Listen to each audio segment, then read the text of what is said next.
Hi Chinnu. నీకోసం ఎవరో వచ్చారు బాబాయ్. ఎవరమ్మా? నువ్వేదో వాళ్ళకి ప్రమోషన్ చేయట్లేదంట కదా. ఆ అవును. ఓ అందుకేనా? పిన్నితో కూడా మీ ఆయనకి డబ్బులు ఎక్కువని అంటున్నారు. ఓ బాబాయ్, వాళ్ళ చేతిలో ఇంత డబ్బు కట్టుంది బాబాయ్. అన్ని 500 రూపాయలే. నువ్వేమన్నావు? ఆ కట్ట నాకు ఇస్తే చేస్తానన్నా.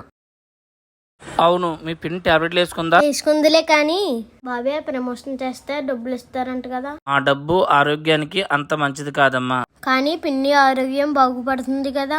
బాగుపడకపోయినా పర్లేదు, అలా వచ్చే డబ్బుకి ఇప్పుడు ఆశపడకూడదు. అదేంటి బాబాయ్? అవును చిన్ను, మన వీడియోస్ నచ్చి మన ఛానల్ సబ్స్క్రైబ్ చేసుకుని మనల్ని ఎంతో మంది అభిమానిస్తున్నారు. ఒక తప్పుడు ప్రమోషన్ చేసి వాళ్ళు మోసపోవడానికి నన్ను కారణం అవ్వమంటావా? చూడు చిన్ను, మనం మంచి చేయకపోయినా పర్వాలేదు, చెడి అని తెలిసి కూడా డబ్బు కోసం ఆ పని చేయడం నేరం, చాలా పెద్ద నేరం.